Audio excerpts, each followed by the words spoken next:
an eye catches the light.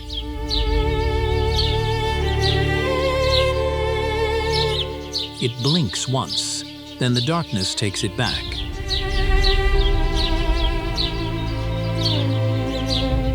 Whatever that creature is, wherever it hides, this island holds thousands of answers it has never shared with the outside world.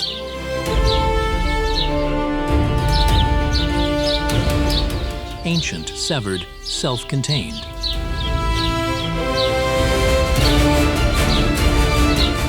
Madagascar.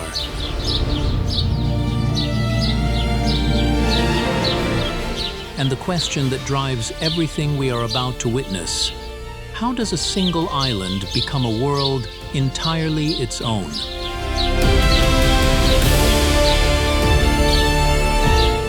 From the air, it looks almost ordinary, a long spine of land rising from the Indian Ocean, roughly 1,600 kilometers from north to south.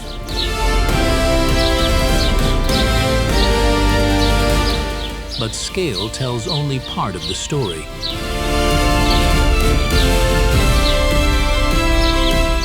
What no map can show is the depth of its separation, not just in kilometers of open water, but in time.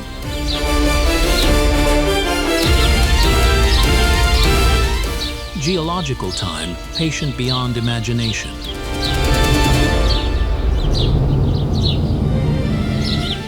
Madagascar did not simply drift away from a continent.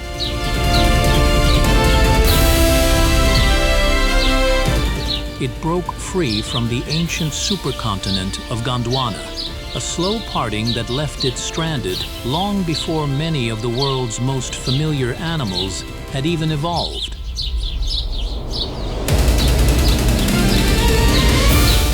The ocean around it became a barrier, wide, indifferent, absolute.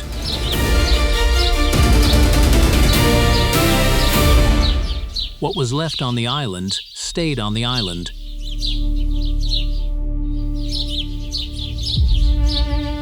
And what was left began quietly to change.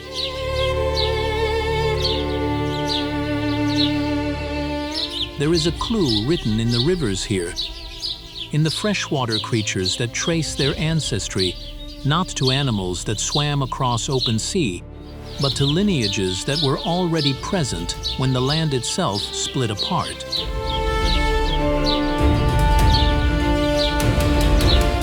The water remembers what the stone has long forgotten.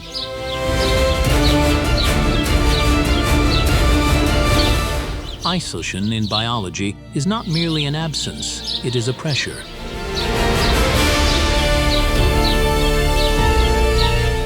It compresses, selects, and ultimately transforms.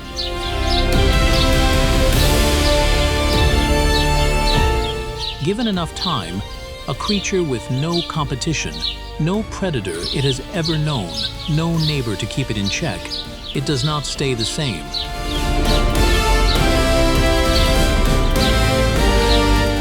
It becomes something else entirely.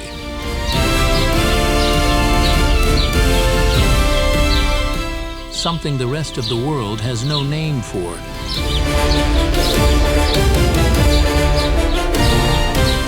A small hand grips a branch. 5 splayed fingers, each one curved with a precision that seems almost deliberate, almost considered.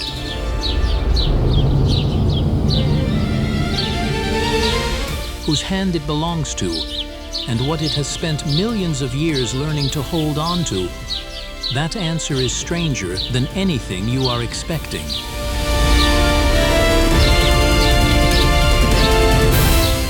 Madagascar keeps its secrets in layers.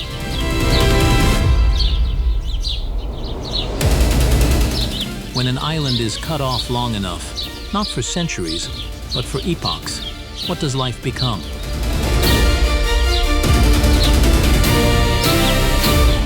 And what extraordinary forms are still waiting, just beyond the reach of the light?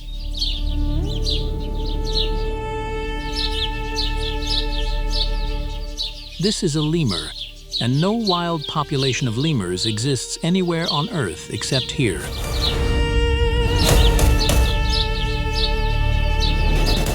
that fact alone should stop us.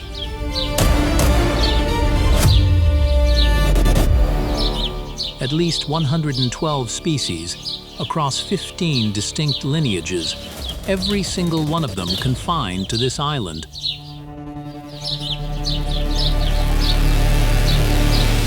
"112 answers to the same question. What does life do when left entirely alone?"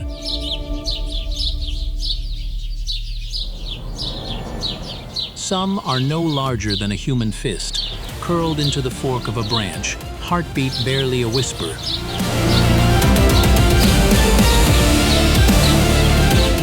Others move through the canopy in daylight, calling out in voices that carry across the forest.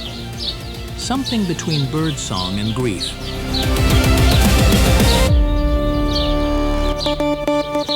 But here is what the numbers cannot tell you. Each of these species represents a separate experiment, a different direction life chose to travel when the usual roads were closed.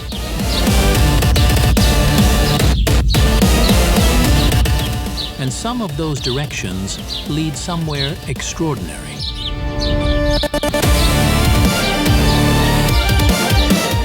High in the canopy, color announces itself before anything else does.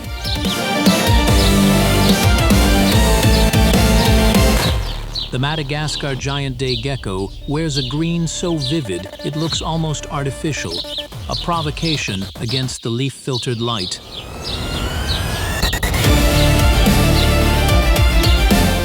It is among the largest and most visually striking geckos anywhere in the world, and it moves through its territory with a confidence that borders on indifference.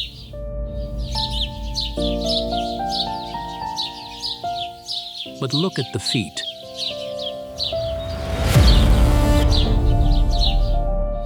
Each toe pad is covered in microscopic structures that generate adhesive force, not through moisture, not through suction, but through the geometry of contact itself.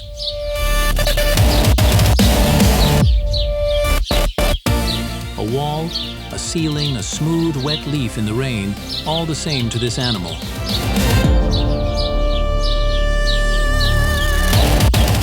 Physics bent quietly in its favor across a very long time.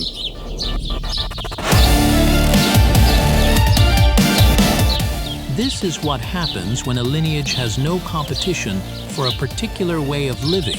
It refines and refines and refines until the solution looks almost too good to be accidental.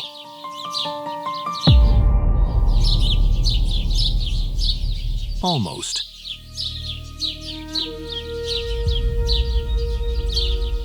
Somewhere below, in the understory, something moves in a way that doesn't quite match the light.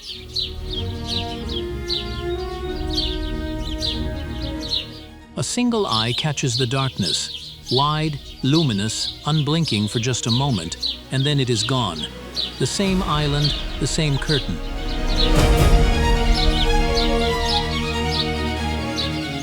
Madagascar has a habit of doing this, offering a glimpse, then closing the curtain before you have understood what you saw.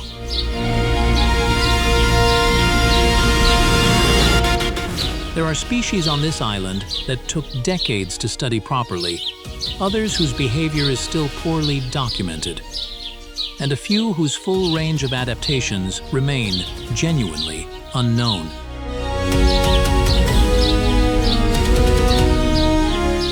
That is not a poetic suggestion, it is a scientific one.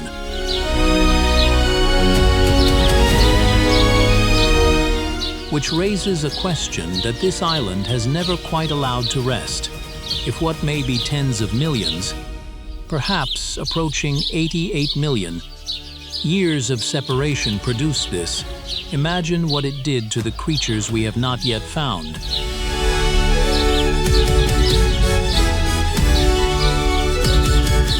Madagascar has been becoming something extraordinary for a very long time.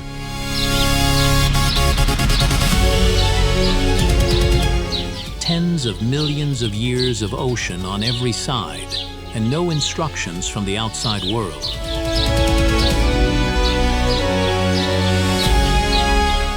That is not geography, that is a school with no exits.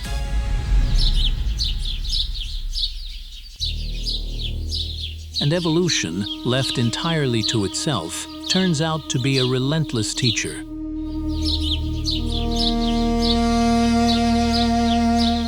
Consider the IA, a creature so singular in appearance that when scientists first encountered it, they struggled to place it among any known family.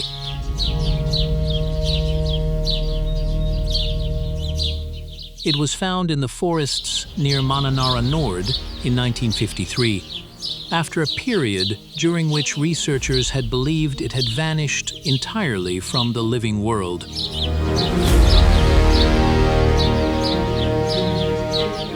Not rediscovered in some distant wilderness, rediscovered on the same island where it had always been, simply unseen.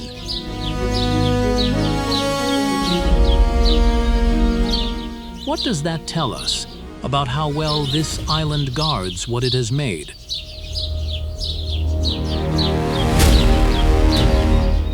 Even now, around 45% of Madagascar's dragonfly species cannot be fully assessed.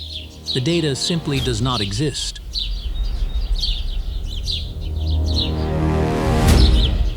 This is not a place that has been thoroughly read, catalogued, understood.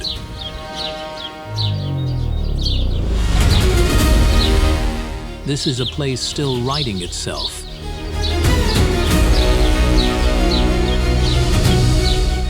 And yet, isolation alone does not explain everything.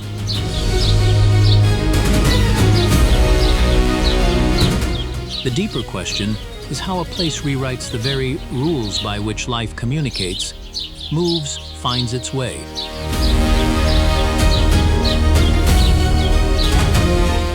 The gecko, for instance, which we met earlier clinging to bark in near darkness, does not rely only on sight or movement to navigate its world.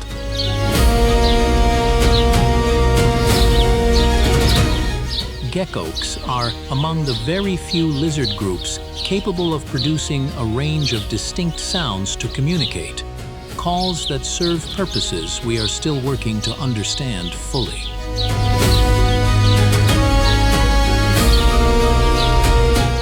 In a forest where visibility ends at arm's length, a voice becomes a map.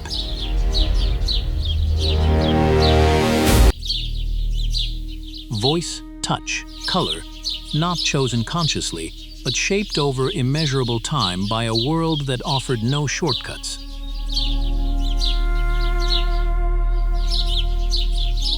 That single luminous eye, blinking once in the understory and gone. It belongs to an animal that solved problems no mainland creature ever had to face.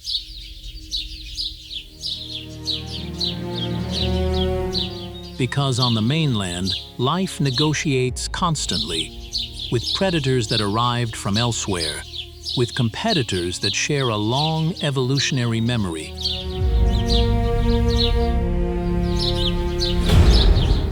Here, the negotiation happened in private.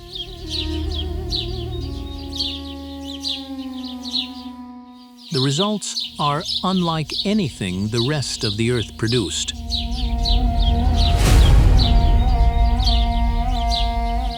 Isolation did not diminish these animals, it authored them.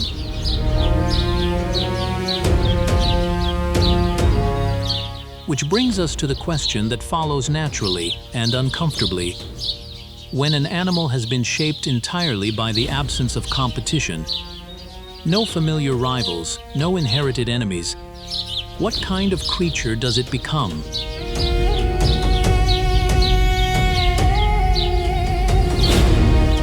Every creature here evolved without a blueprint, no familiar predators to outrun, no cousins to compete with, no inherited rules about what a body should become.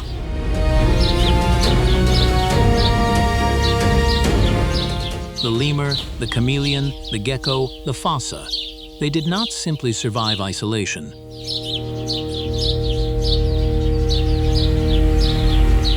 They were shaped by it, the way stone is shaped by water, slowly, completely, without resistance.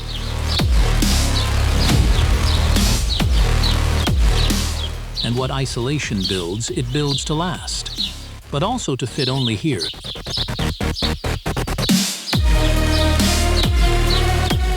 And the gecko, again at night, again on the impossible surface.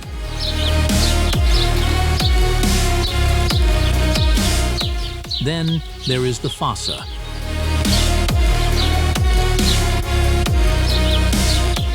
Its ankles rotate in a way that lets it descend a trunk head first, the way a squirrel might, though the fossa is nothing like a squirrel.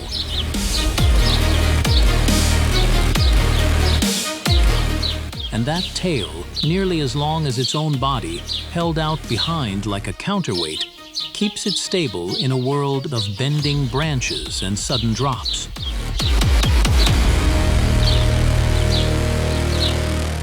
It is a predator that the forest itself seems to have designed, piece by piece, for exactly this terrain.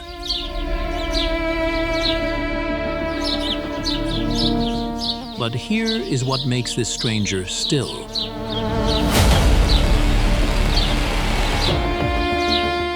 The fossa, the gecko, the chameleon, none of them arrived at these solutions together.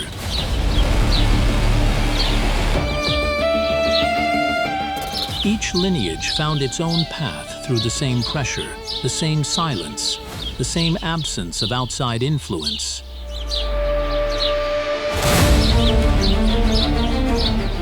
Different answers, written in different bodies, to the same enduring question: how do you thrive when there is nowhere else to go?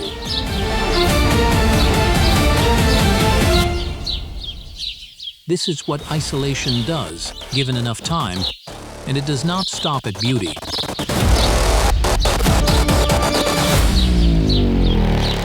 It does not simplify. It multiplies, subdivides, specializes until a single island holds more variation than continents many times its size.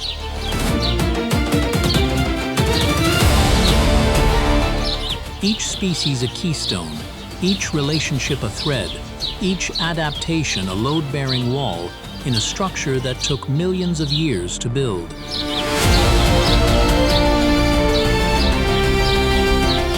Remove one thread, and the tension shifts throughout the whole.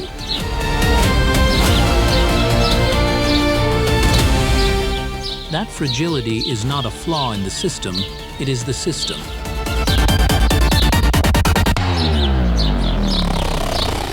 Precision this complete has no tolerance for disruption.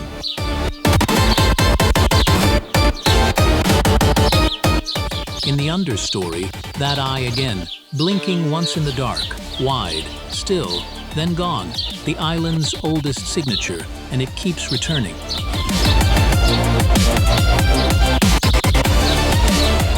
This forest was built by its architects, and something else has always lived inside it, watching.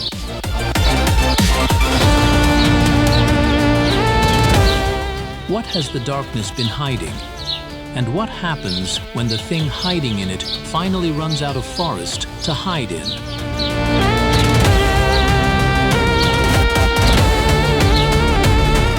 The tail appears first.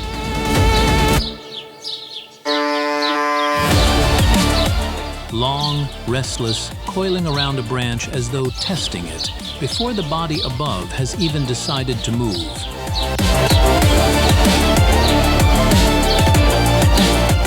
This is the fossa, Madagascar's largest land predator, and it is already watching something we cannot see.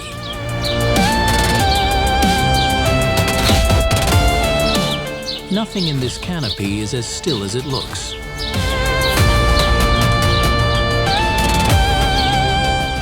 The fossa moves through the upper forest the way a rumor moves, quietly, completely, leaving only unease behind.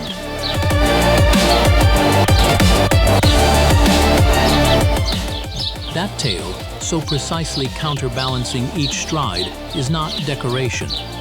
It is calculation made physical, millions of years of solitary refinement expressed in a single fluid motion.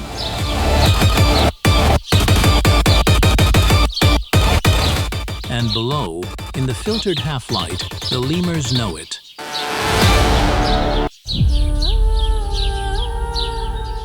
They have always known it.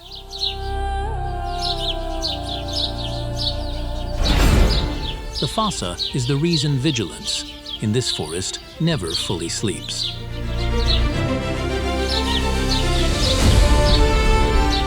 Here, predator and prey have shaped each other across an isolation so complete that neither exists anywhere else on Earth.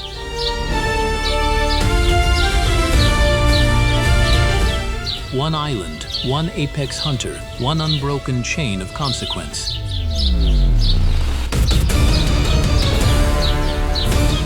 But watch the fossa pause.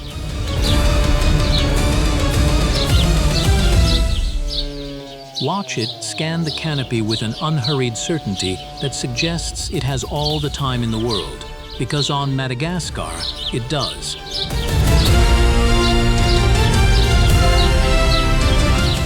No rival predator, no competing large carnivore from outside, has ever complicated its authority here among native species. Isolation appears to have handed it a dominance unchallenged within the island's native fauna.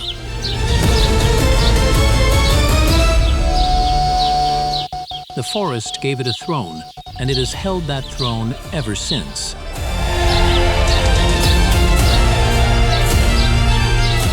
Yet the strangest thing is not the hunter, it is what the hunter has made of its prey.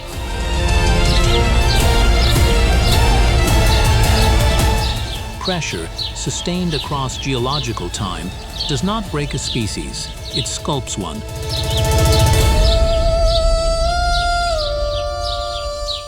The lemurs that share this canopy with the fossa are not simply survivors.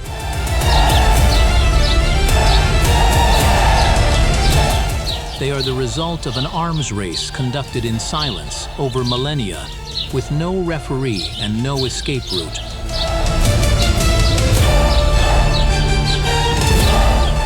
Every alarm call, every leap, every social bond formed at dusk is an answer to a question the fossa keeps asking.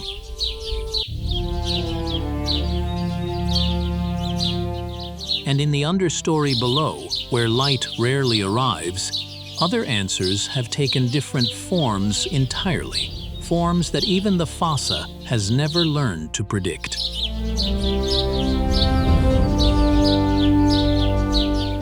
This darkness does not conceal life, it has produced it.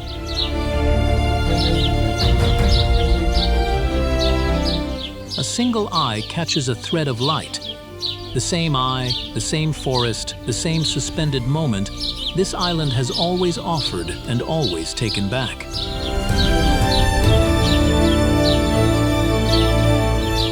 What persists here is not just survival, it is a question.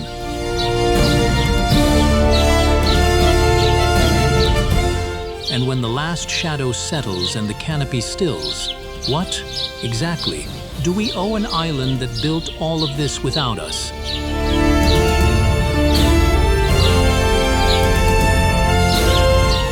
Something shifts when you leave Madagascar behind.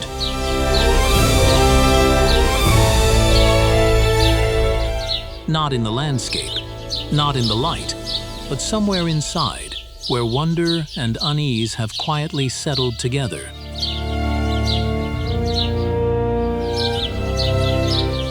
You carry it with you, the memory of a forest that felt less like a place than a question.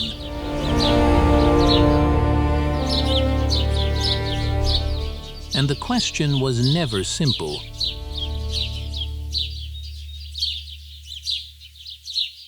Across these 5 journeys into the island's heart, we encountered creatures that evolution shaped under its own terms, without interference, without template, without precedent.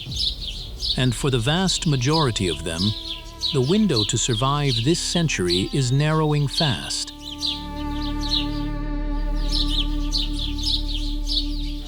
each one a distinct answer to a problem no other landmass posed in quite the same way.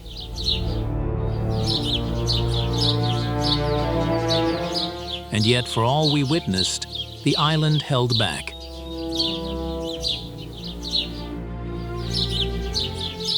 There are species here that scientists have not yet fully described, behaviors that cameras have only begun to catch at the edge of their range, relationships between predator and forest and prey that remain, at their core, unexplained.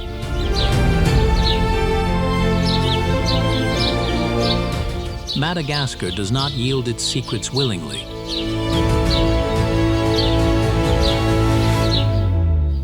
It offers glimpses, and then, finally, one that holds an eye caught in the beam of a lamp, its enormous eyes open and unblinking, one elongated finger raised as if in the middle of a thought. The eye we have been waiting to place. There, at last, it has a face.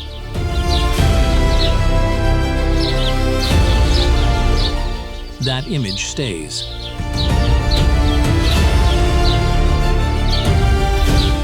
Not only because it belongs to the IA, but because it holds something of all of them. Every creature this island has made, and this film has tried to find.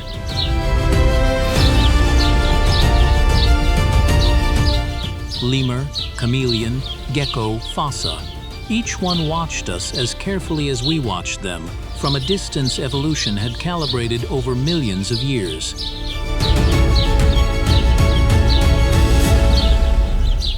Now comes the weight of what we know.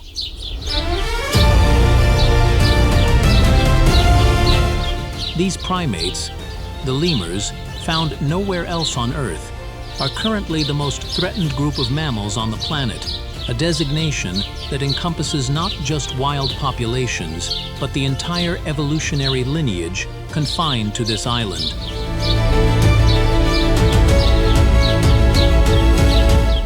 That designation carries a specific gravity, not at risk, not vulnerable, but the most threatened.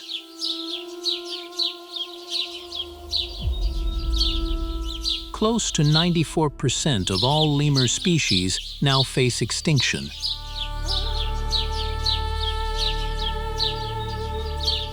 That is not a statistic that abstracts easily.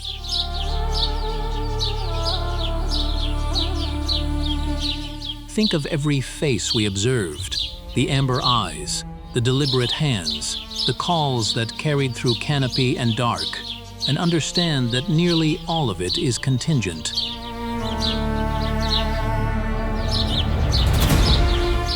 Contingent on decisions made far from the forest floor, in halls and boardrooms and policy documents that will never feel the bark of a Madagascar tree.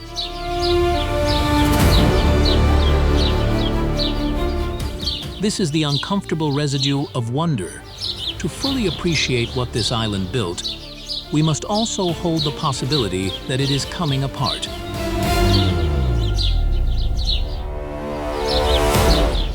Not slowly, not abstractly, now.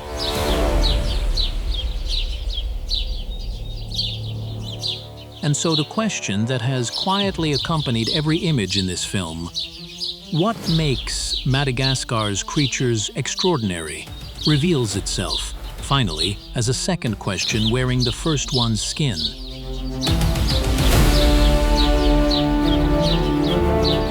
The real question is this: extraordinary to whom, and for how much longer?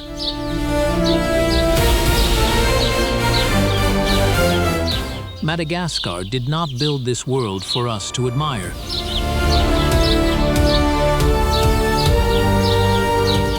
It built itself across geological time, through isolation and pressure, and the slow negotiation of species with their only available world.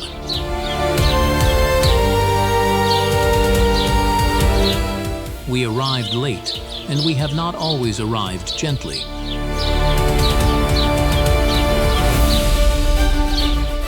What remains then, after all the beauty and the strangeness and the 5 journeys into its interior?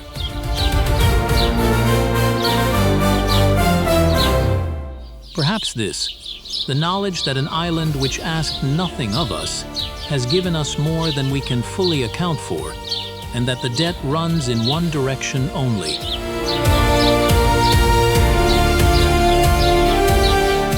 Somewhere in the understory tonight, a small eye catches the dark.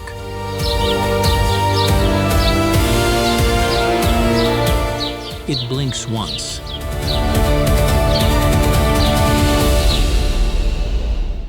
And the island keeps its counsel.